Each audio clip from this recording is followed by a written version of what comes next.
everybody, and welcome to today's webinar, the DER Revolution in Australia. My name is Michael Silber. I'm the event director for Inlet Australia, the conference and exhibition for the energy transition. And we're focused on the entire supply chain from end to end. And we are pleased to present today's live virtual event. We'd like to thank and acknowledge our sponsor for today's event, Oracle Utilities. Before we begin the discussion, a few housekeeping items to cover off.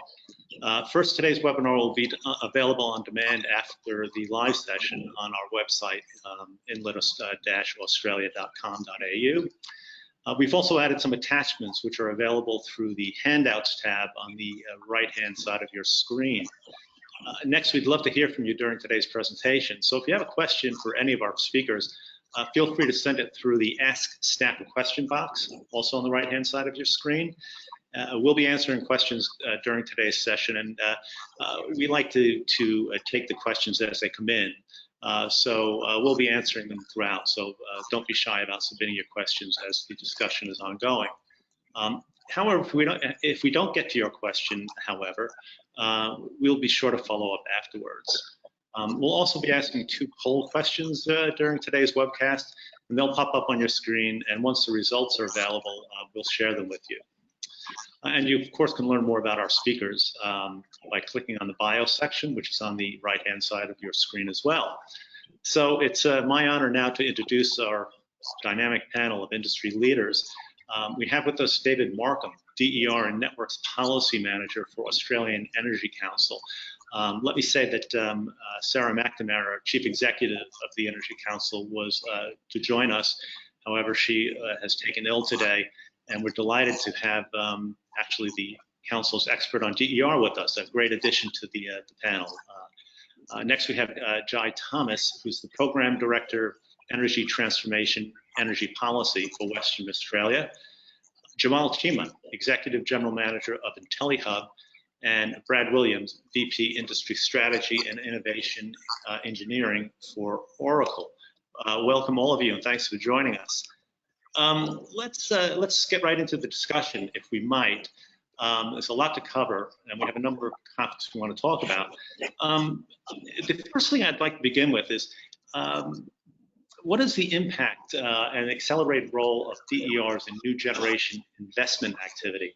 And kind of connected to that, what are the challenges in monitoring utility-owned and third-party DERs, including the overall impact of these on the grid? I think I'll throw it to Brad to begin this part of the discussion. Brad?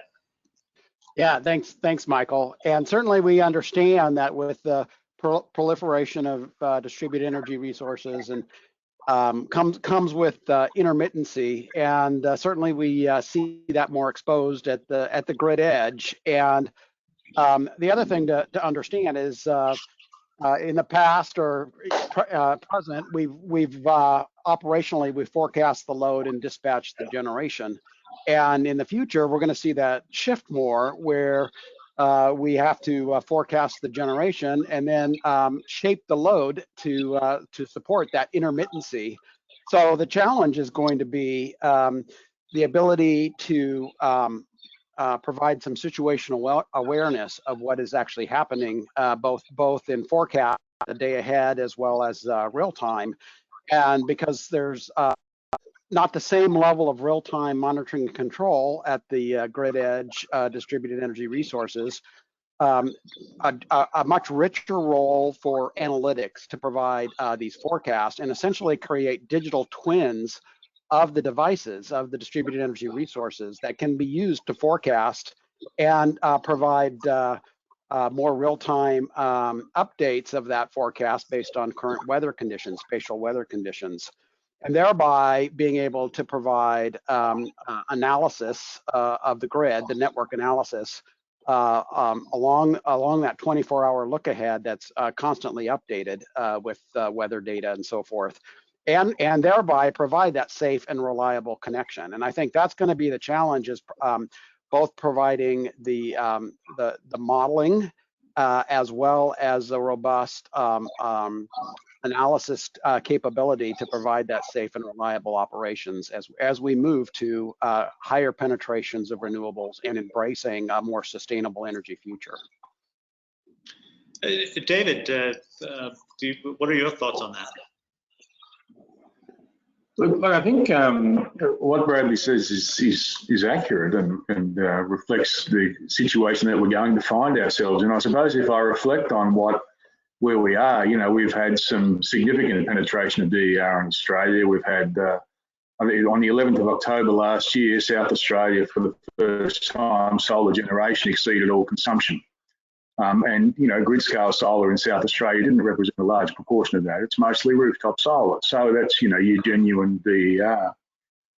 I suppose the impacts, looking a little bit backwards rather than forwards, are that the whole system is changing. As Bradley said, we need to work out what to do with the supply when we're matching demand and supply, as opposed to what to do with demand.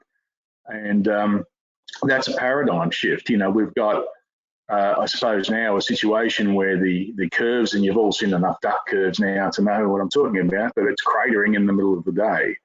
That's no good for coal-fired generation. So you know, you don't need to worry about anything else bringing an end to coal-fired generation. It's unsuitability. It's seen, you know, Northern Power Station close in South Australia, for example. Possibly at the extreme end, you could argue that saw Hazelwood close in Victoria. But yeah, it's repeated in 100 reports. And I think that the other thing that we need to worry a little bit about is system reliability. So we had the Hornsdale, or the Tesla, what's known as the Tesla battery in South Australia. You know, it's 2/3 of that battery's income actually comes from FCAS. It comes from providing those services to the market. It doesn't come from energy, per se. And I think you know, we've got a very large puzzle to solve. But yeah, we're looking forwards, I suppose, in what Bradley's describing there. Thanks. You know, Jai, not to embarrass you, but I've heard you referred to as the father of DER in Western Australia. And so, what are your thoughts on the impact of DER? And you have, we're instrumental in setting up, I guess, both Horizon and Western Power, the DER programs there. So what are your thoughts on this? Yeah, I think you've overstated it a little bit there, Michael, but appreciate it. Look, you know, we have the same duck curve challenges here in Western Australia. We're setting new system lows in our main grid, you know, every quarter, and we have intermittency challenges too. We'll lose over 300 megawatts in a moment when cloud comes over the Perth metropolitan area, just based on rooftop PV output.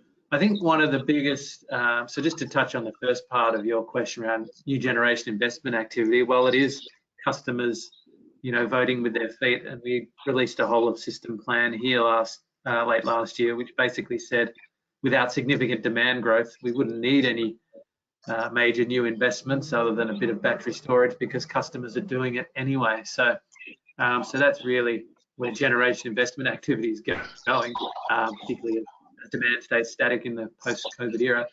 One of the main challenges we have is that historically, to take David's theme of just looking backwards for a moment, historically, all of these devices are passive participants in the power system. We have, you know, the big end of town, the big generators are very well connected and integrated in the power system. You can, you know, see them and control them, but the small end of town, the customer devices, you can't see them, and certainly they have no interaction or integration with the power system. So in terms of the challenges of monitoring third-party DERs, well, actually being able to see them in the first place is the first step.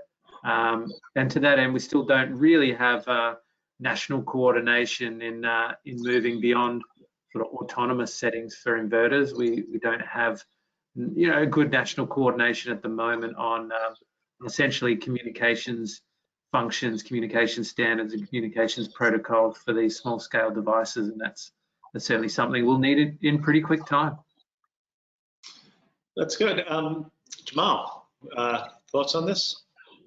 I suppose actually from a, well, why don't you just give us your overall thinking on this? Yeah, I think as Bradley and David and Jay have talked about is, we're moving from a supply forecasting challenge, a lot more complexity. DER by nature, you've got a lot more endpoints generating. So I think the solution is going to be a mix. It's going to be a portfolio approach. There's going to be different technologies. But to pick up on Jai's point, traditionally consumers have been passive, and now being part of that generation mix, they will become more active over time. That doesn't mean they're all going to engage in sort of trading their energy. But I think one thing where we've got going for us in Australia, we've got quite a healthy competitive retail market. So certainly what we're seeing is a lot more sort of retail products out there which really do simplify it for customers and help them engage as part of that solution. So I think it's not the only part of the solution, but I think it'll play an important part as consumers not only can participate through retail products in terms of how they input their generation into the grid, but also how they can shape their demands to actually be rewarded for that participation. And so I think the role the competitive retail market plays to really simplify that product design for consumers is going to play an important part. Thanks for that. I think we'll ask the first poll question. We'll pop that up on the screen for a few seconds so the audience can take a look at the questions and respond, and we'll post the answers to that when that's all tabulated. I want to get on to the next item that we want to focus on, and that's I'd like to actually begin with David on this one because he's involved with policy. But talk a little bit about the pricing structures and regulated rates to accommodate the increased penetration of DERs. And as I said, David, maybe you can kick off that part of the discussion. Yeah, no, sure, that's fine. Look, I think that we've done a bit of work with this now with the Australian Energy Markets Commission and a bunch of stakeholders. But I suppose there's three things I'd really like to talk through on this one. The first is that consumer safeguards. So what the AEMC's determination does is clarifies that the distribution services are two-way, that they include export services and they sit across both DNSPs and retailers. So there's now a framework in which we can at least start a discussion about how you transition or phase in that sort of proposed export pricing. That strategy's got to be approved by the AER, but at least we don't have the rules impediment we've historically had that prevented that from occurring in the first place. Well, we have a draft determination. We don't have a final yet, and I think there's stiff opposition to the draft from obviously existing interest in solar who kind of like the current status quo. The second thing I suppose is flexibility. So pricing from DNSPs to customers has now, in the draft, looks like it will accommodate network tariffs that target retailers and intermediaries. So to date, that the application of time of use or demand tariffs over an entire network has the unintended consequence basically of grabbing a whole lot of people who don't need to do anything to change their behaviour, who aren't part of the problem. And providing them with nothing in the way of benefit. So, given the price signal can now be packaged up in another form, we think that there's scope there where retailers and networks, could probably collaborate to address distribution issues, particularly. I think the third thing that this is a bit that I bang on about forever is expenditure. And by that I'm talking about regulated network expenditure. So. Clearly, if businesses are provided with CapEx to increase their hosting capacity, customers need some assurance that capacity will actually be built, and that it's efficient at the time that it's approved. So, I think they're the things that we're seeing now moving forwards. It's taken quite a few years to get there, but we're seeing a discussion around this moving forward, and we've got a bunch of stakeholders on board now, in terms of the Australian Council of Social Service and others who historically have possibly taken an opposite view. Good. Shah, you want to pick up on that the discussion Yeah, sure. about the pricing and regulation? Yeah, I mean, we have some unique situations over here in WA, a bit to the opposite of what Jamal said. We actually don't have retail competition for the majority of consumers here in Western Australia. So we have a regulated tariff and a regulated monopoly provider that is, government-owned, gentailer essentially. That presents both, a bit of a risk in terms of getting some of the benefits of competition, but also an opportunity in that. As David said, historically a lot has been focused on network tariffs, but we probably have the opportunity to focus on retail tariffs specifically and innovating around there. The problem is it's politically very difficult as well. But ultimately we see, alternate tariffs needing to drive a couple of things, and that's incentivize the better use of DER by consumers and incentivize the way they use their own DER, but also incentivize the DER investments that they make. So our current sort of flat rate regulated tariffs really drive consumers to install big solar PV systems, export away, and probably don't quite send the right signal to either use that or invest in battery storage. And we don't have any kind of subsidy over here. Increasingly, as has been discussed, there'll be the opportunity for batteries to get paid for the essential system services, the FCAS style services that they can provide. We're a little way off that. So ultimately, tariff structures need to send both a system efficient behaviour signal, but also a system efficient DER investment signal. And if we get that right, it can play a meaningful, not a silver bullet, but a meaningful role in driving us towards the high DER future and a system efficient set of DERs in the power system. Okay, thanks for that. I'm going to pass it off to you, Brad, but as you begin answering, giving some of your thoughts on this, we're going to post our poll results, and you can see there some interesting data there. So, Brad, what's your thinking? From your perspective on pricing structures and regulation? Yeah, I think there's a tremendous opportunity for flexibility.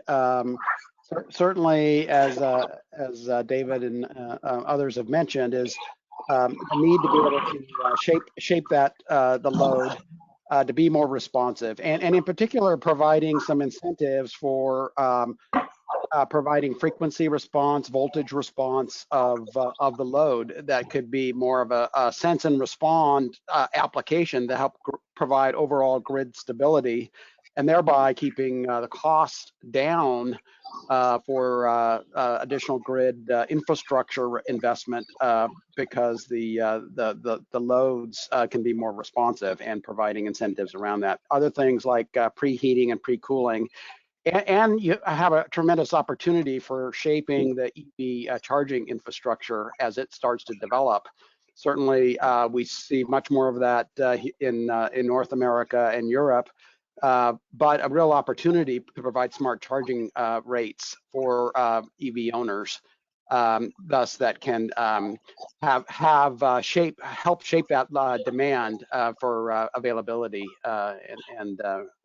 So I do see all of these as tremendous opportunities to help drive that overall strategy for Australia. Thanks, Brad. Jamal, you spoke about customers earlier, and we actually have a question that just came in, which is related to this discussion, is which upstream and downstream communication protocols and capabilities will retailers need to communicate with DERs? And Jamal, I think maybe you can talk to that one. Yeah, absolutely. And coming back to, I think we've certainly got the market design, and I think David mentioned the policy settings now sort of getting there to enable, again, a portfolio of options. So I think really policy there around focusing on what the outcome is. And then we're going to see different types of devices, communication protocols and capabilities. So unlike specifying something and mandating it, you're going to see sort of behind the meter, in front of the meter, all types of solutions, all types of different control and comms capabilities. The important point is ultimately it's the retail product or the energy product that's meaningful to a consumer. A consumer's not going to sit there and focus on a low-level protocol in a device. they're going to want a very simple product that's given to them that allows them to participate, that allows them to capture value from their investments. And certainly we're seeing a lot of that now, particularly in South Australia, where David sort of mentioned some of those challenges. We're already seeing a lot of very innovative retail product offerings there to help consumers extract value out of their investments in a way that also stabilises the grid and helps curtail that or bring on that, in the South Australia case, bring on that demand when it's needed. Again, not the only solution, but really an important part of the solution to bring on that customer flex and that DER flex. Jai, I suspect you might have something to say about the question that just came in. Yeah, I think it's a great question. I mean, the simple answer is we just need common and agreed communications protocols and capabilities that's at a high level to make it easy for participation. But in a broader sense, we'll have sort of two broad streams of comms requirements, at least as part of our future evolution over here, and that is, we'll need the network business to evolve and have comms capabilities to really communicate their operating envelopes to the distribution network in the time that they're needed and signal any constraints that emerge, really just to maximize hosting capacity of the distribution network. And their role is really to be the platform for renewable energy to get to market. And so, the comms requirements between the retailer or this new class of retailer, which would be a virtual power plant provider or DR aggregator, and their interaction with the market platform. So getting a portfolio of devices to be able to be communicated with and dispatched in a way that meets the market service requirements, whether that's a fast response frequency service or some system low service that's yet to be defined. We'll just need a common set of communications requirements to allow that portfolio of assets to be dispatched in the time it needs to be dispatched to meet that service requirement. Any other thoughts on that question on comms? Yeah, let me jump in real quick. So some of these communication protocol standards that we are seeing and actively working in is smart inverter communication, such as IEEE 2030.5, and we see that evolving. However, even though it's a quote standard, each vendor has their own version, and of course that in maturity those will start to converge. But I think that's a very promising one because I think it is going to be very important to control and provide set points to smart inverters, particularly for voltage support at the edge, and to help mitigate cloud cover and stuff like that, where we see the fluctuation in output of PV. The other is OpenADR, which is more of the appliance type controls to be responsive for like thermostats and other things like that. So those are the two we see as primary, at least as far as a lot of activity right now that we at Oracle are seeing with our customers. Okay, hey, audience, we have a big audience out there. I can see that. So don't be shy with your questions. There's a lot of answers on this panel, so send them in and we'll get right to them. We're going to get on to the next, it's kind of related to what we just talked about. The next topic we want to cover off is the how does this whole DER movement enable the creation of broader retail products and offer more range for customer choice? Maybe we can begin with Jamal. But as Jamal begins answering, and then we'll go to David after Jamal, but we'll pop up our next poll question as well. And so Jamal, you want to start with that one, then David, you want to follow on? Yeah, I think I've touched on a little bit, so I'll let others contribute a bit more. But certainly we're seeing, quite a rapid uptake of, retail products out there.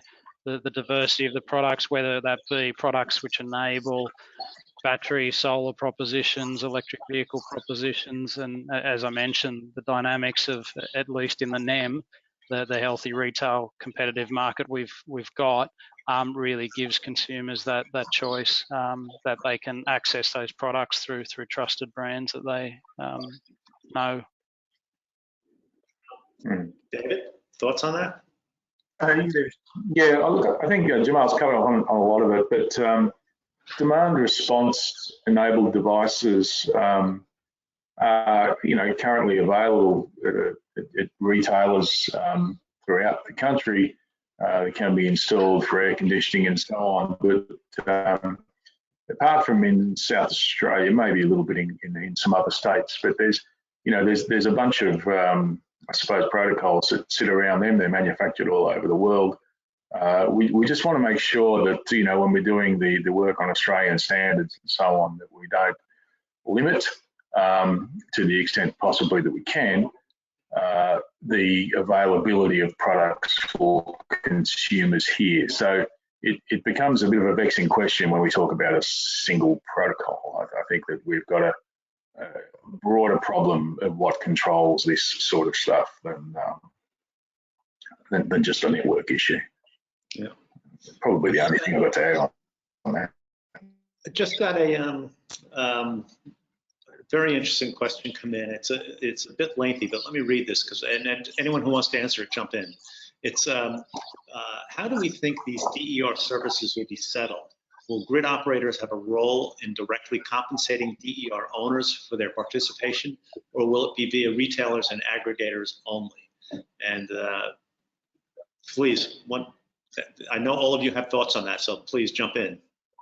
I guess I can jump in. I mean, our view is that the majority of these DER services will be settled in the market, and that is, aggregators and retailers will be dispatching aggregated devices to provide market services and get paid for those services, and thus those payments would then flow through to their customers who they've recruited to provide these services. There's a small exception at the moment, that's network services, which are contracted bilaterally and not in the market. But again, as we evolve in this space, there's no reason that you couldn't procure local network services through a market-based mechanism.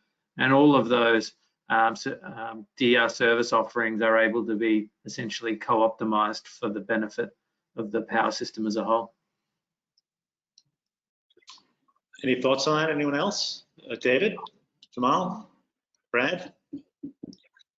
Don't be shy. I think I'll probably expand on that. I think David. Sorry,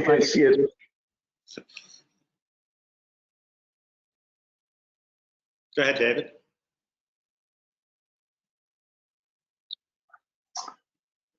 Sorry, to some extent I've lost my train of thought now. Look,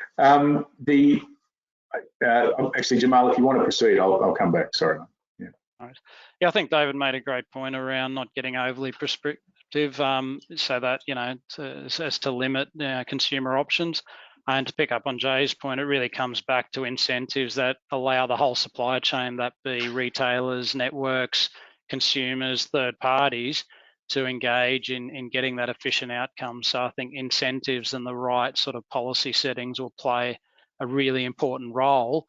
For example, if there's a localized capacity constraint, it's really about getting the settings right. That puts those incentives on the table and allows for the most efficient outcome, because ultimately that's going to result in the lowest price to consumers. I want to jump onto another audience question. They're coming in fast and furious, and they're all really good. I'm really interested in this one. Are we seeing customers leave the grid as a result of DER? And if yes, what's the impact of that?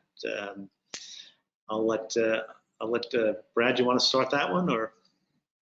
Well, sure. Yeah, particularly in more remote locations, it may make some more sense to be totally islanded. But for efficiency and reliability, I believe there's always going to be a need for the grid, and having your own storage could be a little costly, particularly based on what the costs are for the grid connections. So I think it is going to be very important for the distribution suppliers to control those costs as well, because the price of batteries and other things are going to continue to go down, and to make sure that those services are well understood by the consumers, and they value that service to be connected. And it provides lots of opportunities for like market applications and things like that. So I think that's going to be the challenge, is for the distribution companies to continue to be competitive, both in cost, but also the service, and making sure the customers actually understand the value that they're getting from that. David, you wanted to jump in earlier with a point. Well, actually, yeah, following on from Bradley now, we don't see a lot of evidence that customers are leaving the grid or getting out of their grid connection just because they have the batteries. Are a great sort of short-term supply, but they're probably not cost effective in terms of being a source of kilowatt hours just yet without subsidies and so on. It's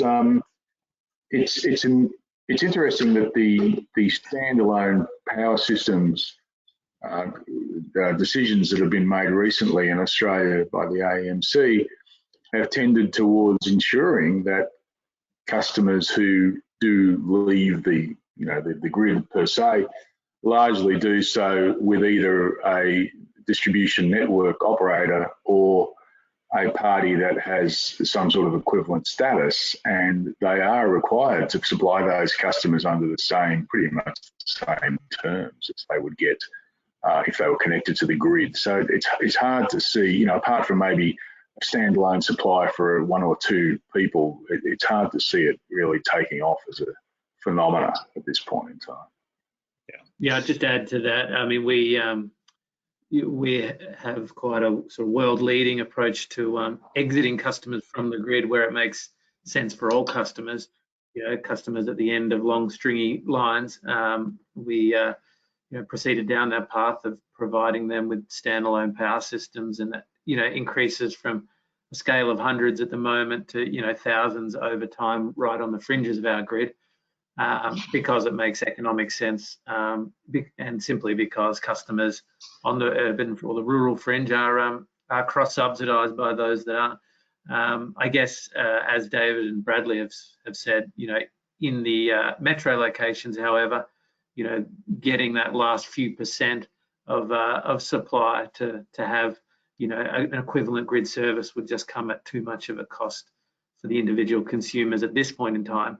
And so ultimately, we don't see a lot of customers self-exiting from the grid. Got it. We can pop up the poll results. I want to, another question just came in from the audience, and we can start with Jamal on this one. How do you share the value network transparently, the value streams in the value network with end customers? And are these assets best placed in front or behind the meter? And let's just start with Jamal and get everyone's thoughts on this one. Yeah, I'll start with the final part of that question, Michael. I guess the assets will be placed wherever they're most efficient. So it's important to get the right economic signals there. Obviously, that's the overall best outcome.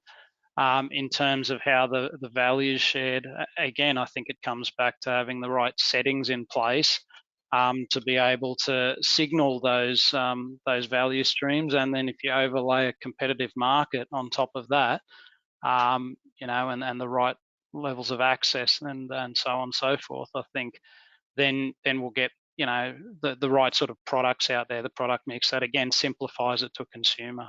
Because unless these things can be simplified in sort of plain language to a consumer in terms of what that value is, I mean, we've got a bunch of industry insiders here, and I've got to say sometimes I even struggle with my own energy consumption, and so I think really being able to simplify that, and that's a journey. I think if we look at it today, consumers traditionally probably have not a huge amount of insight with sort of quarterly reads on their energy. So I think it's really a journey, consumers understanding more about their consumption, understanding more about the assets and investments they make, and then being afforded sort of simple, easy to understand products so that they can understand what the value is and how best to get there. As I said, I think the competitive nature of the market and energy retailers and third parties have an important role to play there.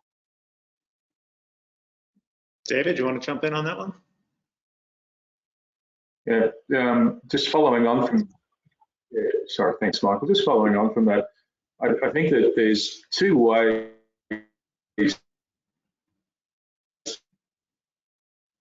that we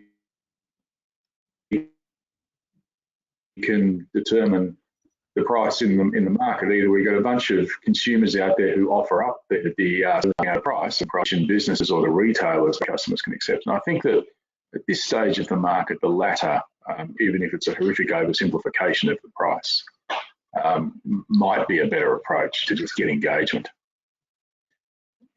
And I appreciate my internet connection may have been slow then as well, sorry. Yeah, we're struggling a little bit with it, but that's okay. Your point was made. Hey, Jai, you want to jump in on that one about assets behind or in front of the meter? Yeah, I mean, we see, I guess, particularly distribution or storage at all levels being an important part of the power system of the future. Ultimately, where customers to storage themselves, that's them investing in the power system. So the more we can sort of create the right conditions, and Jamal mentioned incentives, the more we can do that, the better it is. We're getting third-party investment in the power system, and it delivers a system efficient technology. So that's a great outcome. But at the same time, we'll also need distribution scale storage, and we've got a number of those installations here, and innovating around the product offerings and the customer offerings that sit beyond that, as well as transmission scale storage to really firm up the power system in this high intermittent environment. Brad, you want to? Yeah, let me just add a specific use case where our customers in Ireland have cases where they have lots of wind connected into the distribution network, and they see reverse power flows more frequently every year, where to the point where they have to actively curtail some of the wind resources during those times. And what we're working towards is, instead of curtailing that renewable resource, because you're never going to see it again, is dispatch loads, is start preheating, pre-cooling, charging the vehicles, charging the batteries, and providing some kind of mechanism for customers to respond to that kind of intermittency. And thereby it's a win-win for everybody, because you're providing this more sustainable mechanism here for the energy. So I see providing more incentives for things like that, where there may be very specific, it may be very specific to the grid, but instead of providing reinforcing additional infrastructure, is providing mechanisms for the loads, the customers, to be more responsive, and thereby taking advantage of the resources that you do have available. Thanks for that. We'll go on to our next discussion point, and I want to begin with you, Brad.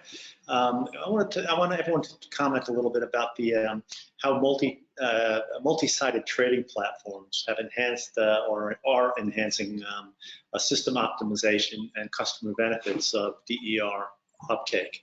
I think that's one you can start with, Brad.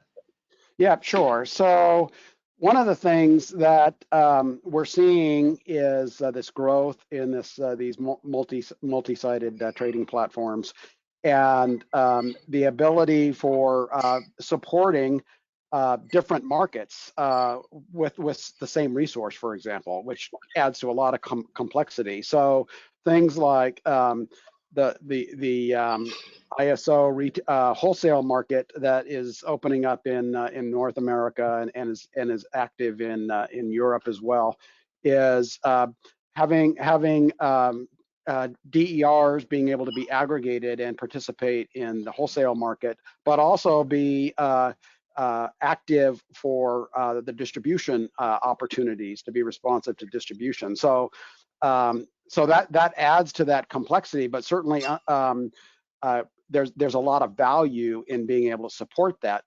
complexity, because then it becomes a grid side resource as well as a wholesale generation resource as well. But the point is that we need to take that into account, and when they are combined dual or even triple value streams there, because you could be dealing with the on-site need, or could be a community microgrid type of opportunity for the exchange, as well as the distribution operations, as well as the wholesale operations. Jai, any thoughts on that, about the multi-sided platforms? Well, a lot of these investments will rely on value stacking to ultimately find the money and make a fair and reasonable return. And you know, at the moment, there's just never going to be enough in, say, one network service offering to make a community battery stack up, for example. So, you know, you've got to provide the means for entry to as many possible markets or revenue streams as possible, and that's an inherent challenge. And then in the dispatch side of things, we've got to provide for co-optimization where possible too. So we've got a long way to go to really remove all the barriers to entry to sort of unlocking those revenue streams efficiently. But I think the good thing is there's a huge amount of focus on these various use cases, and then the stacking of these use cases on top of each other is I guess the end goal that we're seeking to get to. David, I saw you nodding while Jai was speaking. Thoughts on that one? Yeah, I agree. I mean, I think that there's a lot of distribution-centric ideas out there at the moment as to what we should do. And what I'd really prefer to see is the priority be promoting the development of competitive providers of these services and the commercial platforms, and letting the market do the work. Letting markets do the work is sometimes unpopular in energy markets, but you know, it is by and large the most efficient way to do it, the most effective way to do it. So yeah, it's early days to be able to give a definitive answer on this. It's really something that we need to let it evolve. Fair enough. I've got a question that's actually specifically directed at Jamal and Bradley, and so you guys can fight over who answers first. But what benefits do you guys think energy trading platforms deliver by allowing DERs to trade energy direct with consumers, from residential through to C&I customers? I'm happy to start. I think it's sort of covered by the points that Jay and David have made. There's probably a small amount of consumers that get excited about engaging in trading platforms, but more to the point is, you know, that value stacking to really unlock the value of those investments. And very early days there. And I think David made an important point about a note of caution. You know, again, we often think from an industry lens of, you know, how do you design the plumbing, how do you regulate it? I think that's proven historically to lead to probably the least efficient outcome, and maybe not the most scalable or future-proof outcome. So I think we have to let this evolve. There's enough focus, there's enough attention and investment, and really the parties that, you know, really going to drive that are the ones that, you know, invest in, you know, the solutions around that value stacking, and, you know, participate and drive those efficient outcomes. So I think, you know, the tendency is to try to engineer the solution as opposed to let the market sort it out. I think there's enough momentum to get the right market outcome. Brad. Yeah, and I'll just add that I think where there's different types of products becomes more interesting. For example, ancillary services, I think, is something where the end consumer can be more responsive to ancillary services, like I mentioned before, frequency and voltage support, short-term demand response for a specific need, whether it be a grid constraint or an energy supply constraint. So I think those types of things, and it's a little more complex because of the separation between the retailer and the distribution operations side of it to create efficient markets around that. But I think it's certainly doable and something that's going to be needed. This next question coming in from the audience, I think we'll direct it to David and Jai. do you see real-time signals from the market operator and network operators being important for response when it is needed? Or is it only static signals needed to encourage routine behavior changes? David, you saw that. David, go David. Oh, sorry. Yeah, look, I think that I spoke earlier about the draft of the AEMC's determination that lets networks design tariffs for retailers or other intermediaries. And I think that those kind of pricing signals could work in that environment. I think, as Jamal said, the number of end users, per se, that really want to engage with the market is probably low, especially when it gets complex like that. So if we're going to have those tariff options at a localized level, on behalf of or with distribution networks, then we can get perhaps lower prices to consumers in targeted areas who opt into those sorts of programs, but they do need to be run, I think, sort of at the next level up rather than directed to the end user. So I think static is probably the end user limitation without some sort of software support or, some form of product support or some sort of intermediary support. I don't think anyone's sitting there with a big button ready to press it to go on and off.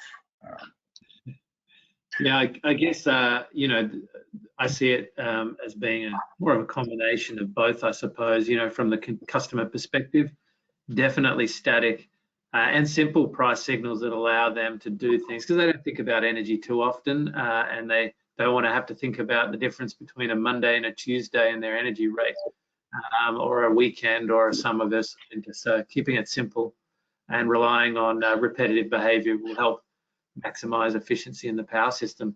When it comes to, I guess, utilizing DERs in the market to provide services, well, there will be fast response signals required because ultimately we want to be able to use these customer devices to firm up the power system, particularly when it comes to things like storage or flexible loads.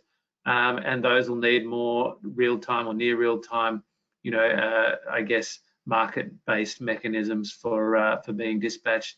And so ultimately, customers might have price signals that they respond to from a consumption and day-to-day generation utilization sense, but then their assets might be made available through an aggregation scheme that responds in real time to a market service request. We got a bunch of questions I want to get to, but I want to come to this one discussion point that I want to make sure we get to before we close. And this is about connection agreements. And should they allow for a dynamic engagement of DER in the power system and the right of energy customers to initiate a review of their connection agreement and the opportunity to receive a better deal? So let's talk about that a little, and then we'll get to some more of the audience questions. Anyone want to start off on that one? Jai? Yeah, I mean, I'd just say, there's a very good opportunity to sort of maximize hosting capacity and the amount of renewable electrons flowing into the power system through all of this. But we also need to sort of somewhat challenge the perception that customers have a right to export everything, and ultimately that there will be limits when we have high DR penetration, everyone's seeking to export at the same time. So I guess setting customer expectations around what their connection agreement allows them to do. It's a lot like, driving your car at peak time or downloading from the internet at the peak. It's not always going to be, I guess, 100% of the time, I suppose. Brad, any thoughts on that one? Yeah, and I would just add to what Jay said is that when there's when the customer is willing to provide flexibility for the network operations, then there should be like some incentive associated with that related to the connection.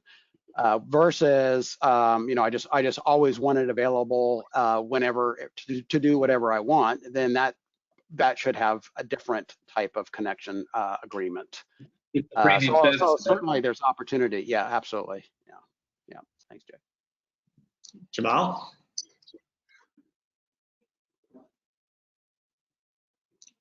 Sorry, Michael. We're asking. We're talking about the connection agreements. All right. Yeah, as a sort of touch, sort of evolving space. David, any thoughts on this one?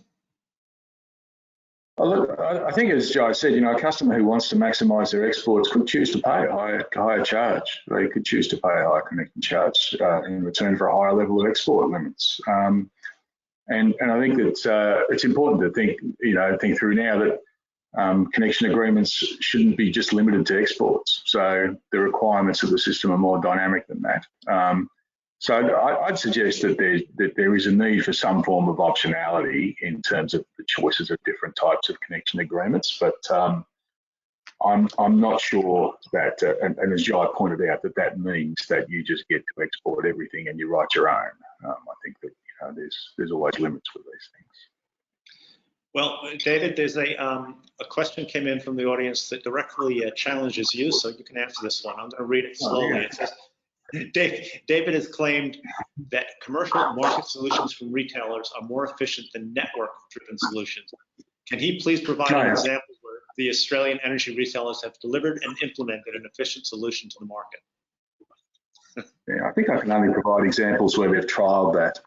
With the possible exception, I'd say, of maybe Reposit Energy, who's an intermediary, necessarily rather than what we might call a traditional retailer, but certainly they've managed to group customers, install technologies, trade in services that provide network support and other support to the system. So I think what we're seeing is that it can be done. I mean, the challenge, I think, right now is actually the ownership of these kind of assets and the problems associated where networks, manage to capture a fair old bit of the value chain.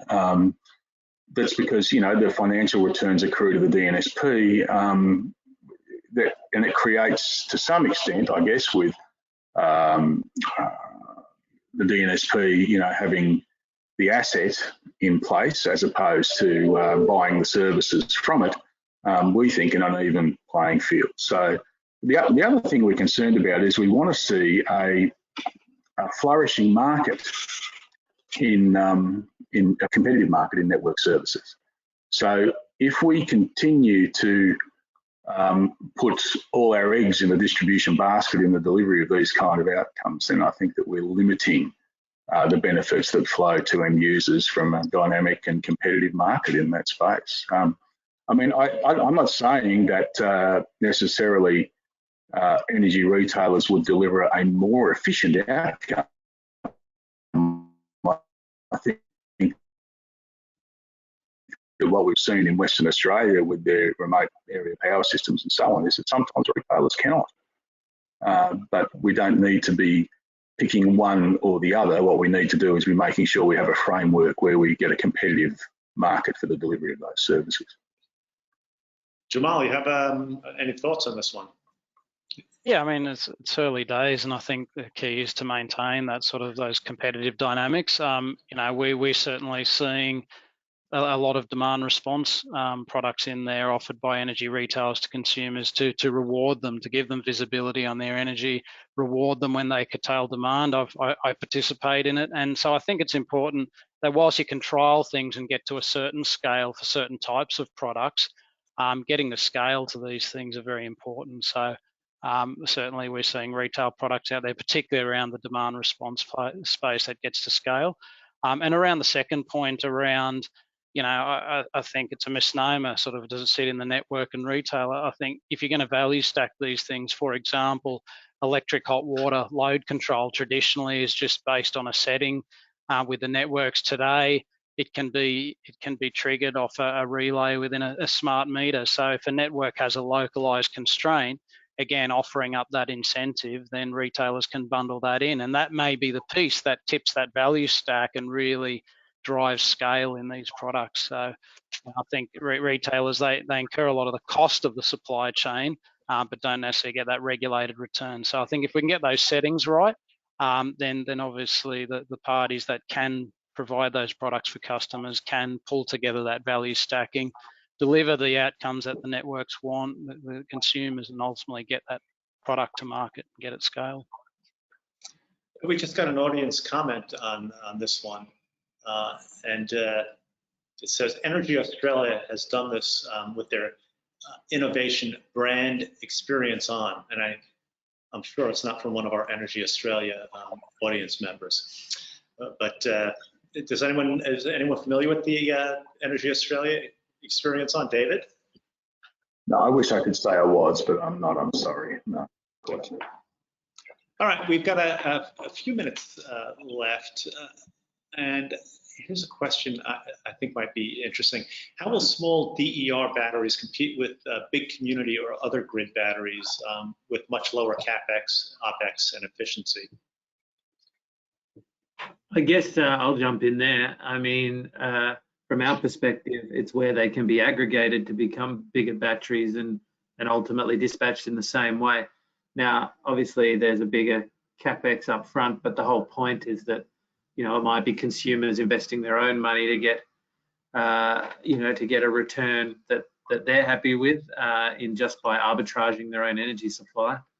And then the cream on top is making that available as part of an aggregation or VPP scheme, and ultimately that allows them to be dispatched in much the same way as a big battery, and possibly even a more dynamic way, given they could provide more local network support than a transmission connected battery. So whilst there are some, you know, capital related barriers to smaller batteries getting into the power system, if we can get the settings right such that consumers can invest and get a return that they're happy with, it certainly unlocks the opportunity to use them for a variety of things and add even more sort of benefit to that cost benefit assessment for the customer.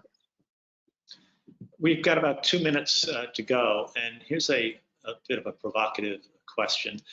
It says, how do we overcome the fact in capital letters, that counterfactual baselines do not work in residential and small customers? Who wants to address that one? Brad? I've got to say, I did not understand the question at all, Michael. I'm sorry, I don't. Okay, so we'll just move on. I saw one more. We got like a minute, and there was a question about VPPs that I think we might want to touch on. And it says, how can we achieve a sustainable VPP function? Maybe Jamal, you can address that one, and then I think that will be our final word.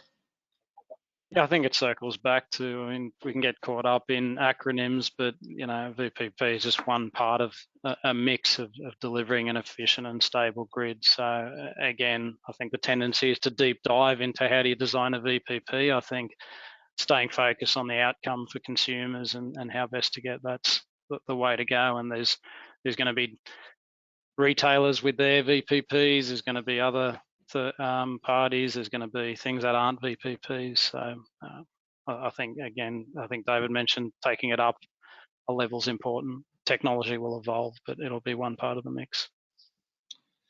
Well, it's amazing how quickly an hour goes when the discussion is so stimulating. We'll have one more audience comment and then we'll wrap it up. And this one is from the audience, says batteries only even out demand upstream, so need to be located downstream of network constraints to avoid the need for network augmentation. And with that, I think we're going to conclude. I want to thank our panelists today. It's just been great discussion. I'm really delighted that you all participated. I just got a note from our people who are handling audience interactions saying heaps of people thanking the panel. So appreciate your time. I've really enjoyed this discussion. Just a reminder that a recording of today's webinar, as well as all of our other digital interviews and presentations, are available at the Inlet Australia website. That's inlet-australia.com. I look forward to having all of you joining us at our live conference. We're really excited that our conference in Melbourne is scheduled for July 21st and 22nd at the Melbourne Convention and Exhibition Center. And it really promises to be a lively and vibrant conference because we've done a long time without conferences. And we are really excited to have a great panel of speakers. Check it out on our website. We've got 2 international speakers. One will be talking about the the meltdown in Texas, or the freeze up in Texas, and the grid crash and what led to the crashing of the grid there. And then we have the head of the California Energy Commission. Will be the director of the chair of the California Energy Commission will be joining us virtually with a presentation of what they're doing in California regarding the energy transition. Big announcement on that next week. So if you want any additional information about Inlet Australia, you'll see the team listed on the screen. If you're interested in speaking, there's a few topics that I'm really looking for speakers on, and one is sensors and real-time data. SCADA and the distribution system, some things on the digital twin. So if you're interested in speaking, reach out to me. Those topics I just mentioned are ones that we're really looking to get some expert speakers to share their insights with us at the conference. So again, thanks for your time. Thank you everyone for joining us. Look forward to seeing you July 21 and 22 in Melbourne at our live event in Inlet Australia. Have a good evening. Thank you.